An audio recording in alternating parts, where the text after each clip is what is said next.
पर बापू, इसमें मेरी क्या गलती है? आप मुझे पढ़ाई करने क्यों नहीं देते? तेरी गलती है कि तू एक लड़की है। लड़का होती तो तो क्या बापू? लड़का होती तो क्या?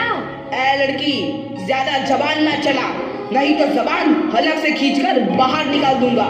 बापू, मैं पढ़ लिख कर कुछ बनना चाहती हूँ। मेरी पढ़ाई ना रोको बापू। आनंदी, तुझे पढ़ना है तो पढ़, लेकिन सारी उम्र बाप की छाती पर यूं बोझ बनकर ना बैठ। पर बापू, अभी तो मेरी उम्र पढ़ाई लिखाई की है। मुझे पढ़ लिख कर डॉक्टर बनना है।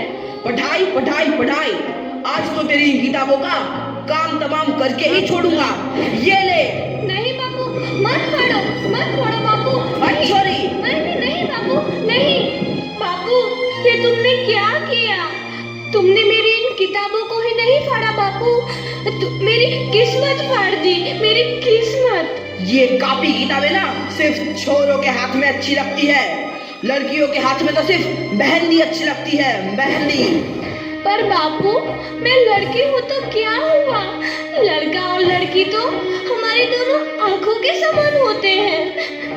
चुप कर आनंदी, और यह एहसान मान कि अब तक जिंदा है तू। कहीं बचपन में गला दबा कर मार दिया होता तो यह तेरी बकबक नहीं सुननी पड़ती आज। पर बापू, मुझे चूल्हा जलाना अच्छा ना लगे है। देख छोरी, जितना जल्दी हो तू चूल्हा जलाना सीख ले, उतना ही अच्छा है तेरे लिए। और हाँ, तेरा ब्याह तो होगा, वो भी कल के कल। अबला जीवन है तुम्हारी यही कहानी। आंचल में है दूध और आंखों में है पानी। मुझे माफ कर दे बेटी, तेरे बापू के जिद के आगे मेरी एक न चलेगी। माफ कर दे बेटी, मुझे माफ कर दे। इस प्रकार मात्र 9 वर्ष की छोटी उम्र में आनंदी का विवाह गोपाल राव जोशी से हो गया। बाल विवाह एक सामाजिक कुरीति है और इस कुप्रथा का शिकार होना पड़ा आनंदी को। 5 वर्ष बाद आनंदी 14 साल की हो गई है।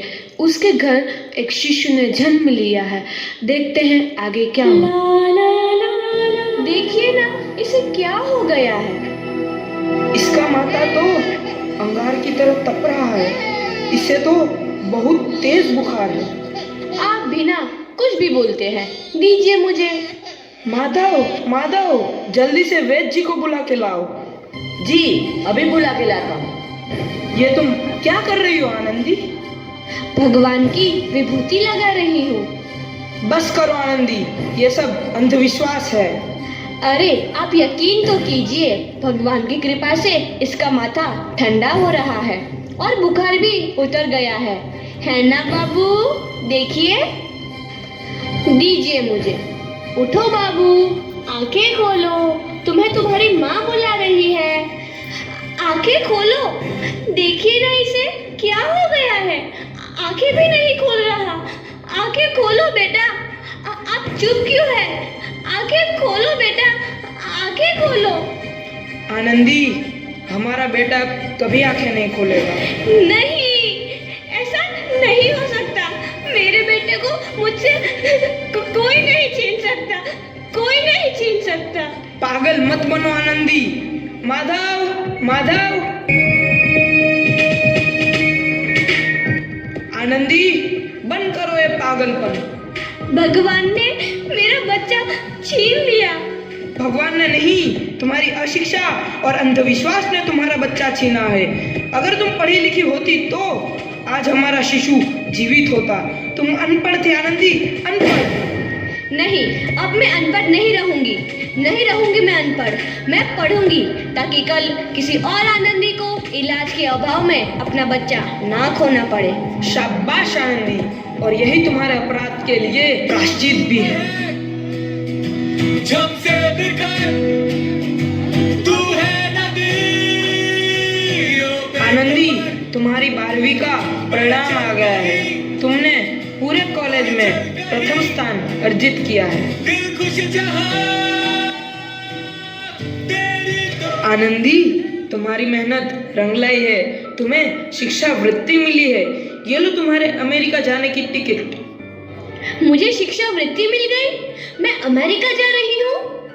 पर ये सब मैं अकेले कैसे कर पाऊंगी? दी, अपना आप को इतना कमजोर क्यों समझ रही हो? फिर इतना पढ़ने लिखने का क्या फायदा? तुम अभी गवार की गवार नहीं हूँ मैं अब गवार।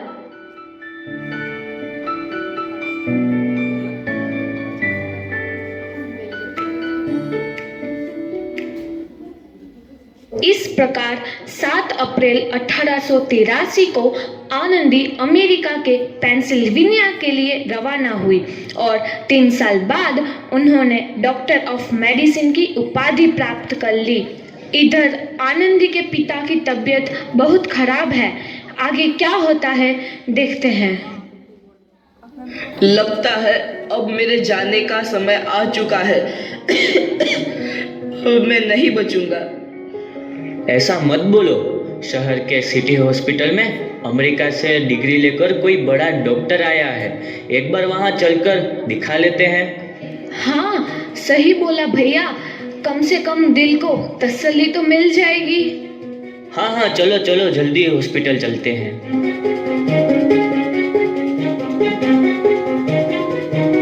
इस मरीज की हालत तो बहुत ही खराब है। कोई चमत्कार ही इसे बचा सकता है। ऐसा मत बोलो भाई। डॉक्टर साहब कब तक आ जाएंगे? लो आ गई डॉक्टर मैडम। डॉक्टर मैडम जल्दी देखिए, मरीज की हालत बहुत ही खराब है।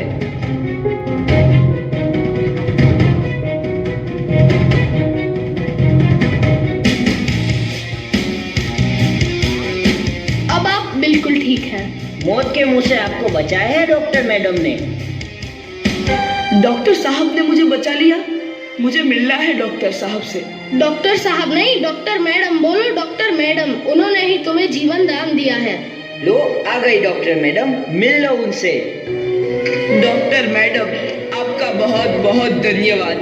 आपने मेरी जान बचाई। इसके बदले में मैं गरीब भला आपको क्या दे सकता हूँ? वचन चाहिए मुझे कि कभी ये नहीं कहोगे कि लड़कियां कुछ नहीं कर सकती। वचन? ये कैसा वचन? अरे श्यामलाल, तुमने पहचाना नहीं? तुम्हारी बेटी आनंदी। आनंदी? मेरी बेटी आनंदी डॉक्टर? हाँ बापू, वही आनंदी जिसके लिए बचपन में तूने चूल्हा और दूल्हा के अलावा कुछ नहीं सोचा था। आनंदी, आनंदी मेरी बेटी, मुझे माफ कर दे। मैं तेरा गुनहगार हूँ बेटी। नहीं नहीं बापू, वही आनंदी जिसके हाथ पीले करके तुम उसकी सारी जिंदगी काला कर देना चाहते थे। माफ कर दे मुझे मेरी बच्ची, माफ कर दे। मैं तेरा अपराधी हूँ मेरी बच्ची, माफ कर दे। नहीं बापू, मैंने तो तेरा एहसान चुकाया है। याद है ना अपना एहसान जो बचपन में तुमने मुझ पर किया था? ताने सुना सुना कर जीते जी मार डाला था मुझको। अब बोल, और किस किस को मारेगा?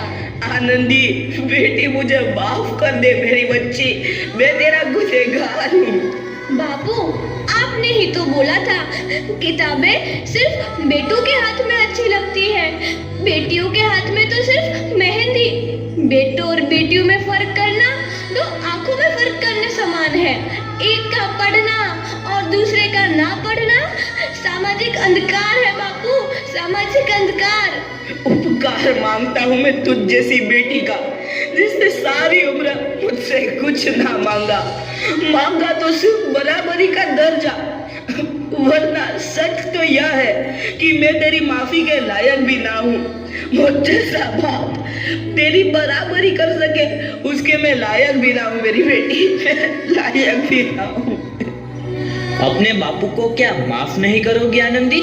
माफ कर दो आनंदी, माफ कर दो।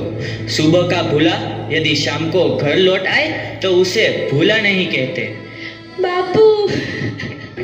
तो इस प्रकार आनंदीबाई जोशी ने अपनी मेहनत और अटूट इरादे से न केवल भारत की पहली महिला डॉक्टर बनी, बल्कि आगे चल के उन लड़कियों के लिए सुनहरा रास्ता दिखा गई जो जीवन में कुछ करना चाहती थीं।